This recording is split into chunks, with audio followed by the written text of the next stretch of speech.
कितना महंगा पड़ेगा गहनों को अब बेचना, और फिर उनकी मरम्मत भी महंगी हो रही है? देखिए, इसमें तीन हालात हैं।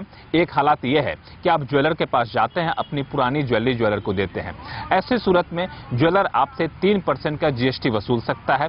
ये 3% का जीएसटी का मतलब ये हुआ कि अगर आप 1 लाख की पुरानी ज्वेलरी ज्वेलर को देते हैं तो उसमें से 3% यानी 3,000 रुपये ज्वेलर आपसे लेगा बतौर जीएसटी। आपसे इस वजह से लेगा क्योंकि आप जीएसटी के तहत रजिस्टर्ड नहीं हैं, और नियम यह कहता है कि अगर जीएसटी के तहत रजिस्टर्ड नहीं है तो रिवर्स चार्ज की व्यवस्था के तहत आपसे ज्वेलर जीएसटी वसूल सकता है। इसी व्यवस्था के तहत 3% का जीएसटी आपसे ज्वेलर वसूलेगा। दूसरी हालत यह है कि आप पुरानी ज्वेलरी ज्वेलर को देते हैं और इसके एवज में नई ज्वेलरी ज्वेलर से लेते हैं, तो चूंकि पुरानी ज्वेलरी पर जो टैक्स वसूलेगा ज्वेलर, उसका इनपुट टैक्स क्रेडिट ज्वेलर को मिलेगा, तो उसके एवज में आपको नई ज्वेलरी पर आपसे वो जीएसटी नहीं वसूलेगा। यानी पुरानी ज्वेलरी लेकर के नई ज्वेलरी खरीदते हैं ज्वेलर से, तब आपको जीएसटी किसी पर भी नहीं देना पड़ेगा। तीसरा हालत यह है कि आप पुरानी ज्वेलरी ठीक करने के लिए ज्वेलर को देते हैं, इसे जॉब वर्क माना जाएगा, यानी ज्वेलर उस पर जॉब वर्क करके वो ज्वेलरी आपको वापस करता है। तो जॉब वर्क के एवज में जो पैसा ज्वेलर आपसे लेगा उसके ऊपर 5% का जीएसटी लेगा। तो कुल मिलाकर कहें तो पुरानी ज्वेलरी दे करके कैश लेना ज्वेलर के से अब 1 जुलाई के बाद यानी जीएसटी लागू होने के बाद थोड़ा सा महंगा हो गया है, और ये वित्त मंत्रालय ने यह सफाई जारी करके बताया है। जी, शुक्रिया लक्ष्मण इस जानकारी के लिए। अब इस पर और बातचीत करते हैं। पोपली ग्रुप के डायरेक्टर राजीव पोपली हमारे साथ जुड़ रहे हैं, बड़े ज्वेलर हैं।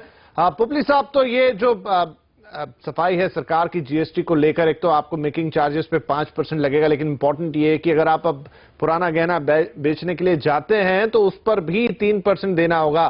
कैसा इफेक्ट देख रहे हैं इसका धंधे पर?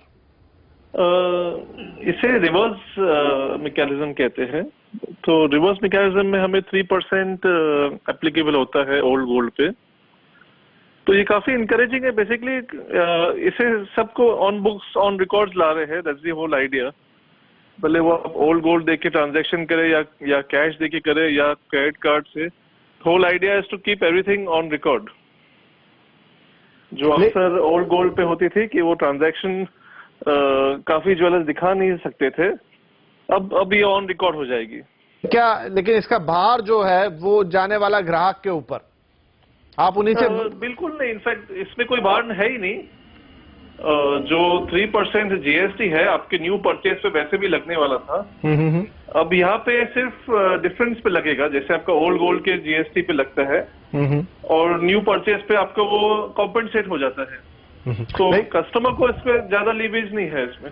जी, लेकिन क्या जो लोग हैं वो ये इंसिस्ट करेंगे ज्वेलर से कि बिना किसी रसीद के, बिना उसके ही वो काम कर ले, क्योंकि ये 3% का जो कटौती है उसके हिस्से ही जा रही है? ये मैटर ऑफ मेच्योरिटी लेवल है कंज्यूमर्स में और ज्वेलर्स में।